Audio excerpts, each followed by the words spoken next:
Why do glass shards do this? I just broke a glass pot lid and saw that some shards kept splitting into smaller pieces for some time with popping sounds. That's because it's tempered glass. Tempered glass is a type of safety glass that is processed by thermal or chemical treatments to increase its strength. This process puts the outer surfaces into compression and the interior into tension. When the glass breaks, this high internal stress is released, causing the glass to shatter into many small, granular, and relatively harmless chunks instead of the large, sharp shards of normal annealed glass. The popping you heard was some of that residual stress still being released, causing the initial chunks to crack a bit more. What is this seemingly plastic material wrapping my caffeine pill? This is a double capsule. This is a method of encapsulation where one smaller, pre-filled capsule is placed inside a larger capsule. This can be done for several reasons. It can be used to combine two different ingredients that are not compatible with each other to create a timed release effect where the outer capsule dissolves first, or simply for branding and aesthetic purposes. In this case, one capsule is simply inside another, like Reese's cup wrappers. I picked these up thinking they were poster display cases, but maybe they aren't. The clasps look like ones on picture frames, but the bar on the back is confusing. What are they? This could be a frame for hanging up a sports jersey. A jersey display case, or a shadow box, is a deep frame used to display a sports jersey. The bar on the back might be part of a built-in hanger, or a mounting system that is designed to hold the jersey neatly within the frame, so it can be displayed without wrinkles and protected behind glass. It is a very popular way for sports fans to display memorabilia from their favorite teams or players. Found on a 15-story building. What is it? It's called an L-bar prism. It is another type of survey prism or retroreflector. Like other survey prisms, it is used as a target for a total station to take precise measurements. The L-shaped bracket allows it to be mounted permanently on the corner or the face of a building. By taking regular measurements of a network of these prisms on a building, surveyors and structural engineers can determine if the building is leaning, settling, or otherwise moving, which is critical for monitoring the health of tall structures. What is it? I found this in my front yard. I hooked it up to my phone with a USB-C, and it lit up with flashing blue and red lights, but the phone didn't see a USB storage device. This is a Bluetooth audio receiver board. The flashing red and blue lights indicate it is in Bluetooth pairing mode. This small circuit board is designed to receive an audio stream via Bluetooth from your phone. It would have had an output jack where you could plug in headphones or an auxiliary cable to connect it to a non-Bluetooth speaker or a car stereo. It's the core electronic component from a Bluetooth audio adapter, which has lost its outer casing. Please help me identify this plant. This looks like goosefoot from the genus Chenopodium. Specifically, it looks like it could be Chenopodium album, which is also known as lamb's quarters or white goosefoot. It is a common and widespread weed, but it is also an edible plant. The leaves and young shoots can be eaten raw in salads or cooked like spinach. However, as with any wild plant, you should be absolutely certain of its identification before consuming it. Moving into a new home, and this was in the living room. It looks like what the ISP company may utilize for internet, but I'm unsure. There are two different systems here. The Frontier box is a MoCA adapter. MoCA stands for Multimedia over Coax Alliance. It is a device that allows you to create a high-speed home network using the existing coaxial cable, TV cable, wiring in your house. The other thing, with the many fuses, is a power supply board for a security system. It would provide distributed low-voltage power to the various components of a home alarm system, like motion sensors, door contacts, and keypads. Found in a bag of pasta, this is solid to the touch. A Sour Patch Kid is used for reference to size. Is the pasta still safe to eat? It's just excess noodle dough that somehow got around the filters and skimmers in the pasta factory. Pasta is made by extruding dough through a die that makes the shape. Sometimes, a blob of dough can get caught in the side of the machine. While these are usually caught by a sieve, a piece this size might have slipped through. The commenter suggests throwing this piece away as it will probably taste strange, being a hard, uncooked lump, but the rest of the pasta in the bag should be perfectly fine to cook and consume. What is the purpose of the 4 slots on the back of this item? I just bought this from the bric-a-brac section of an op shop. The commenter has one of these. It comes with 4 matching ceramic measuring spoons that go in the slots. This is a decorative and functional kitchen item. The main part is a spoon rest, a place to set a messy cooking spoon to keep your countertop clean. The 4 slots on the back are a built-in holder for a set of matching ceramic measuring spoons, tablespoon, teaspoon, etc., keeping them organized and handy for the cook. This one is just missing its original set of spoons. A hard, brown substance is coming out of my silver serving utensils. I scrape it off, and it shows back up in the same spot about every month. The antique store said they are real silver. What is it? The filling in the handles of old cutlery is often a low melting point resin, wax, or sometimes a pitch-like material. This is especially common in pieces where the blade or the bowl is a separate piece from a hollow handle. The resin is used to secure the tang of the blade inside the hollow handle. When the utensil is exposed to heat, such as from very hot water in a dishwasher or from resting on a hot pan, this filler material can soften, expand, and leak out of the seams. The commenter's advice is crucial. Avoid washing in really hot water and definitely don't put them in the dishwasher. This has been sitting in my junk drawer for the longest time. What is this? Aquaphor for scale. That's an angle adapter for a toilet refill tube. It is a small plumbing part made by the company Fluid Master. Inside your toilet tank, a thin rubber tube runs from the fill valve to the overflow pipe to refill the bowl. This plastic adapter clips onto the top of the overflow pipe. The refill tube then attaches to the nipple on the side.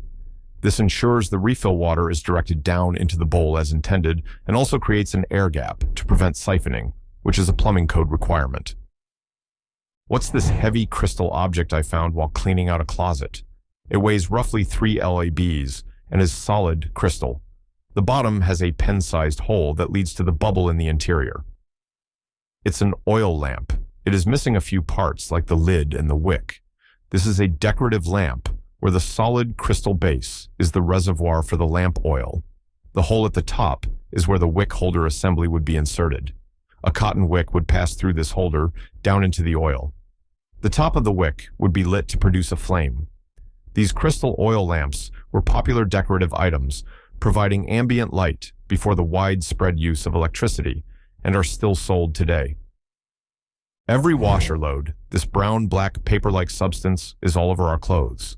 We have no idea where it's coming from. We're running a self-clean cycle, but more just came out. It's a 2-year-old Samsung washer. This is mold and mildew from the washing machine. This is a common problem, especially with front-loading machines. A biofilm of detergent residue, fabric softener, and lint can build up in areas you can't see, like behind the drum or in the drain lines. This provides a perfect breeding ground for mold and mildew. The commenter suggests a thorough cleaning. Keep the lid open when not in use, remove the agitator or other parts to clean underneath, and run an empty cycle with hot water and vinegar or a specialized washing machine cleaner. This is an electrical box from the mid-80s near a water heater. It's mounted fairly high up on an interior garage wall. On the other side of the wall is a bathroom. What is it? This is a doorbell transformer. A standard doorbell system operates on a low voltage, not the full voltage of a household outlet. This small transformer is wired into a 120-volt circuit, and it steps down the voltage to the low voltage, typically 16 to 24 volts, required by the doorbell chime and the button. Its placement in a garage near the main electrical panel or another junction box is a very common location for this essential, if often overlooked, piece of household electrical hardware. This is an award my grandpa got in the 70s. None of us know what it's for. I'm guessing something to do with Boy Scouts or baseball. The commenter can read the word Little League on the bottom, so it is definitely baseball related. They also think they can make out the words in appreciation for and officiating.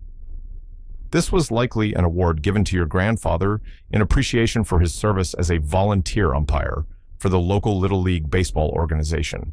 It is a wonderful memento of his contribution to his community's youth sports program. The second to last line would be the name of the city or the league. I bought a bag of assorted Hot Wheels, and I've identified everything but this. It appears to be part of an articulated steamroller. Any information would be greatly appreciated. This is a Corgi Junior's Jijalaja 44A, the Rego Rascal 600 Road Roller. Corgi Junior's was a line of small, die-cast toy vehicles made by the British company Corgi, similar in scale to Matchbox or Hot Wheels cars. This specific model is a replica of a real road roller made by the company Rego. This is just one part of the articulated toy, which is why it might look a bit strange on its own. It is a nice little find for a die-cast toy collector. These spots on the siding of a house started showing up recently. The other side of the wall is a bathroom shower. Can someone tell me what we might be dealing with? That siding is knotty pine, which was popular in the 1940s and 50s. The problem is that the turpentine and sap in the wood knots will eventually bleed through almost any paint. To fix this, you need to sand the knots down and seal them with a shellac-based primer, like Bullseye brand. Shellac is the one thing that will block the bleed-through. After the shellac is dry, you can then paint over it with a regular latex paint, and the knots won't stain through again. The issue is the wood, not moisture from the shower. What's this red, squishy thing that smells like sweet and sour sauce that I found on an oak leaf in East Tennessee? I was assuming it's a type of slime fungus. It looks like a leaf gall. Galls are abnormal growths that occur on plants, and they are caused by various organisms, including insects, mites, fungi, or bacteria. In this case, a gall wasp likely laid its egg on the oak leaf. The chemical signals from the egg or the hatching larva then induce the leaf to form this unique, fleshy growth around the larva. The gall provides both food and a protective home for the developing insect. The sweet and sour smell is a particularly interesting and unusual characteristic of this specific type of gall. This fell on top of my friend's car. Any ideas? This is a garage overhead LED light. These are a very popular and inexpensive type of lighting for workshops and garages. They are designed to screw into a standard light bulb socket, but they have multiple adjustable pedals or panels that are covered in LEDs. These panels can be aimed in different directions to provide bright, widespread illumination across a large area. This one has clearly fallen from its socket in a garage ceiling and landed on the car below. I found this machine in my school's makerspace a while ago, and I'm curious as to what it is. It hasn't been touched. It's a coffee mug printing machine, also known as a mug press. This is a type of heat press specifically designed for sublimation printing on ceramic mugs. A design is printed with special sublimation ink onto a transfer paper.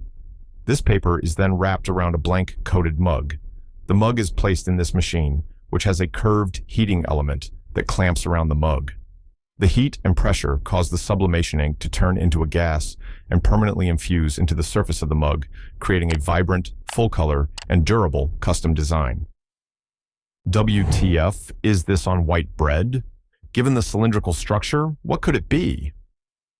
Given the cylindrical structure, this is definitely feces of some kind. The commenter is not sure what, but it's from a small rodent or a large insect. It looks way too small to be from a mouse. It could possibly be from a very large cockroach, or perhaps a small, young rodent. Regardless of the source, finding feces on a food product is a sign of a serious pest infestation and a major health concern. The bread should be discarded immediately. What does this pin represent?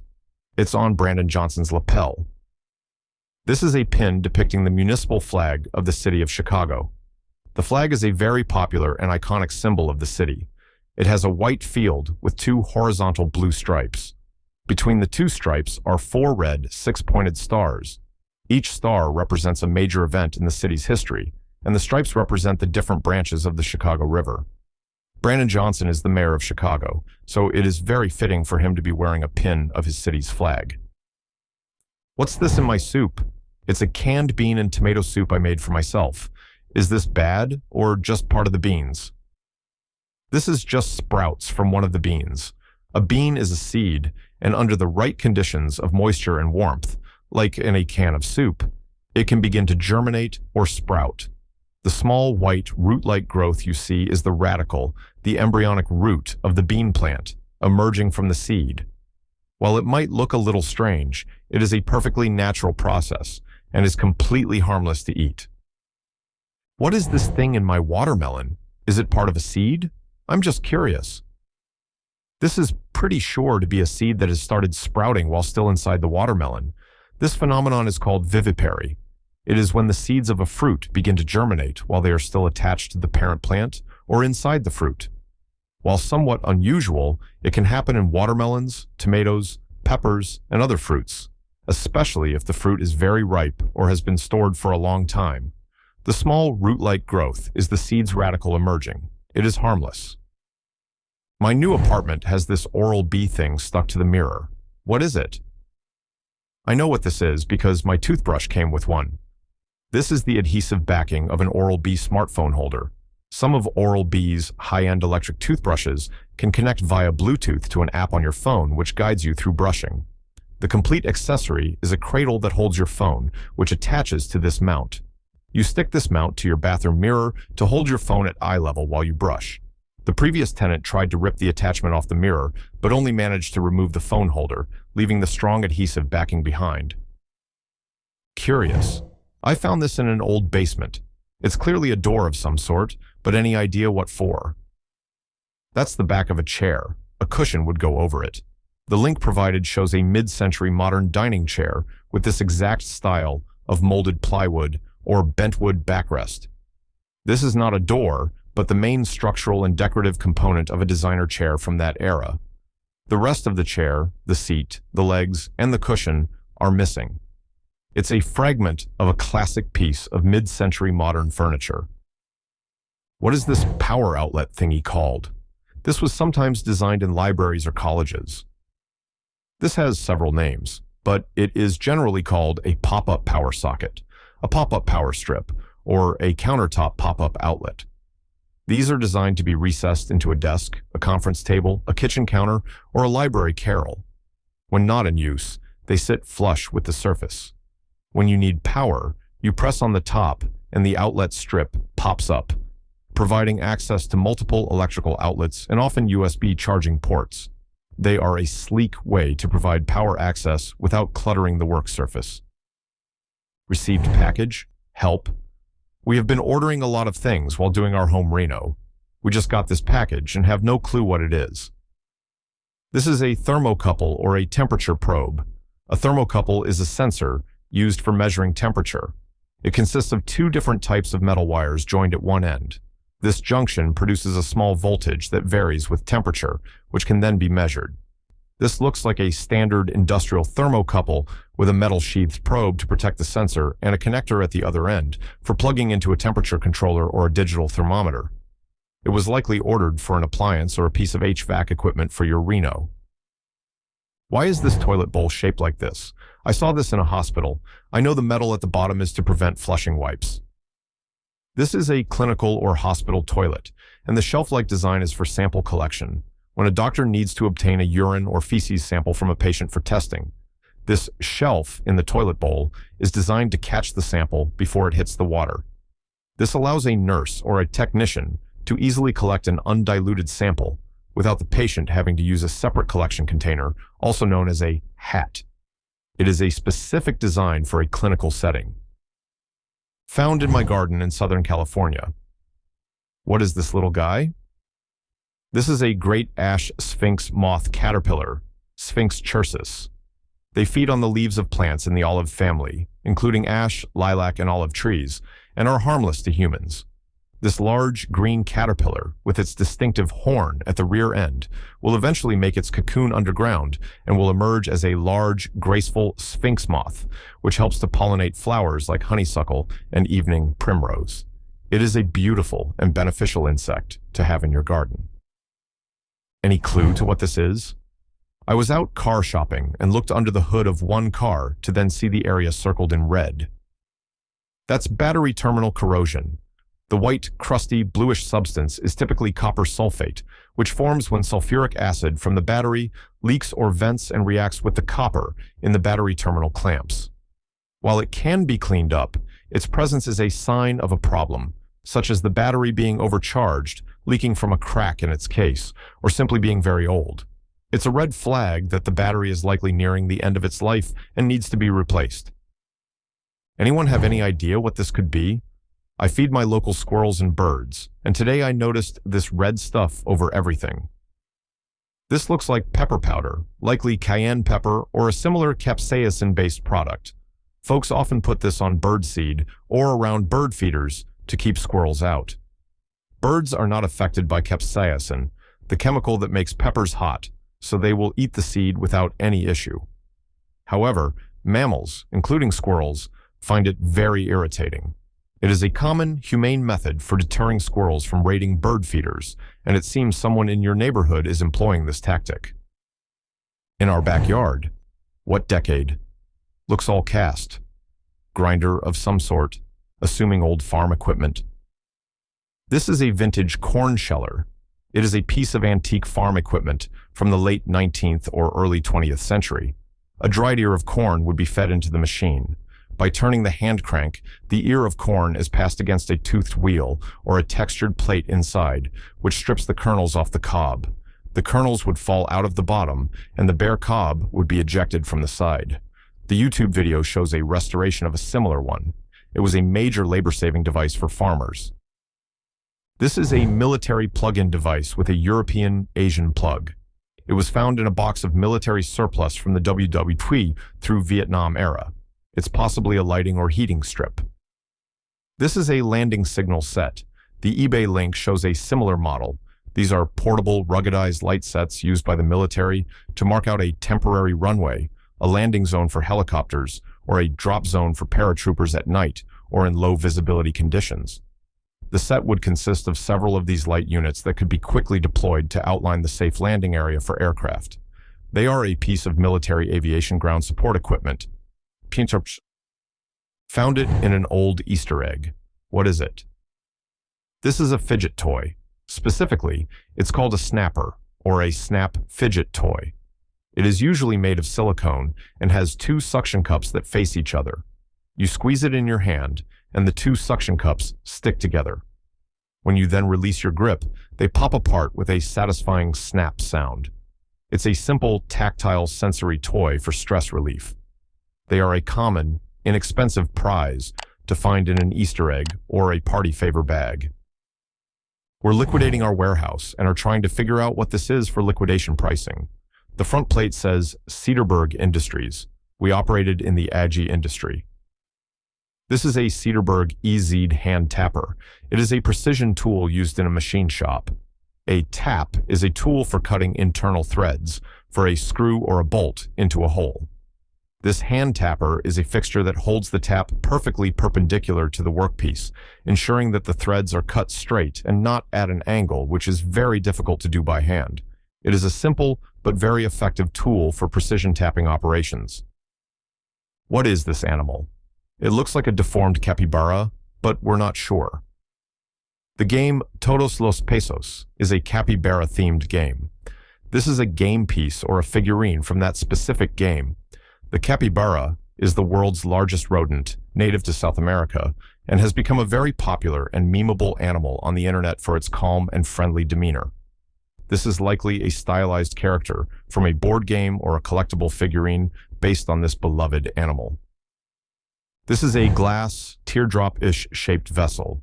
It is slightly flattened in two places and has a little hole. It cannot balance upright on the flattened spots. What is it? Is it a hanging glass vase? Hanging glass vases with small holes on the side are fairly common. The main, larger opening at the top would be for a loop of string or wire to hang it. You would then add water and stick the stem of a small plant cutting or a single flower through the little hole on the side. They are a popular and elegant way to display small plants or flowers, especially for rooting cuttings, often hung in a window. What is he holding in his hand? He's at an Ulta, a beauty store for women, and they don't sell condoms. Those are condoms. The distinctive square foil packets are unmistakable. While it's true that Ulta, a cosmetics store, does not sell condoms, the person in the picture is simply a customer in the store who happens to be holding condoms that they have brought in with them. Their presence in the store is just a coincidence. They are not a product that the store sells. What are these letters? This piece of jewelry was purchased at an antique store, but it's difficult to interpret the letters. It reads SSL with a heart. This is a monogram. A monogram is a motif made by overlapping or combining two or more letters to form one symbol. They are often used to represent the initials of a person or a company. In this case, SSL would be the initials of a person, for example, Sally Louise Smith, as the commenter suggests. The heart is a decorative element. This is a personalized piece of jewelry, likely custom-made for its original owner. A neighbor found this small metal object with a pin-like thing at one end. It was in an old wooden camp box. It is thin and flat on both sides. It's the gas nozzle cleaning device for a Whisperlite camp stove. The Whisperlite, made by MSR, is a classic liquid fuel backpacking stove. The stove has a very fine jet or nozzle where the vaporized fuel comes out. This small metal tool, which often includes a tiny wire for poking, is used to clean out this jet if it becomes clogged with carbon deposits. It's an essential maintenance tool that comes with the stove, and its presence in an old camp box is a perfect fit. Found it on the couch. What the heck is this? These are shark eggs, or more accurately, a shark egg case. Many species of sharks and their relatives, the skates and rays, do not give live birth, but instead lay these tough, leathery egg cases, which are often called a mermaid's purse. The developing shark embryo is nourished by the yolk inside the case. After the baby shark hatches, the empty egg case is often washed up on the beach. How one ended up on your couch is the real mystery, unless someone recently visited the beach and brought it home as a souvenir. What is this building called? I know that it's in New York. I purchased this painting at auction, but I don't know what this building is called. It's the tall black one. The tall black building in the painting is Penn 1, also known as One Pennsylvania Plaza. It is a 57-story skyscraper located in Manhattan, New York City, situated between 33rd and 34th Streets, west of 7th Avenue, and adjacent to Pennsylvania Station and Madison Square Garden. Completed in 1972, its simple monolithic design is a characteristic example of the international style of architecture that was popular at the time. It is a prominent, if not universally beloved, feature of the Midtown Manhattan skyline. What am I looking at? I just moved back in with my parents, and this formation on my vent is concerning. I just want to know what it is and if it's safe to remove or not. A property adjuster confirms that is black mold. Mold growth on an HVAC vent is a common problem. The cool metal of the vent can cause condensation to form, and the dust that is naturally present in the air provides a food source for the mold. While not all black-colored mold is the toxic black mold, Stachybotrys chartarum, any mold growth indoors can be a health concern, as it releases spores that can cause allergic reactions and respiratory issues. It should be cleaned up carefully, and the underlying cause of the moisture should be addressed.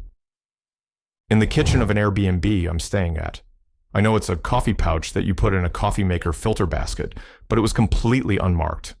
Does anyone know what the green fringe means? It's Folgers Classic Decaf. These are pre-measured coffee filter packs, often used in offices or hotel rooms for convenience. The coffee grounds are sealed inside a filter paper pouch. You simply place the entire pouch in the coffee maker's filter basket. The color coding on the packaging is used by the manufacturer to distinguish between the different types of coffee. For Folgers, the green fringe and packaging typically signify their classic decaf blend. If you love uncovering strange and mysterious objects, hit that like button and subscribe. Stay curious. More finds coming soon.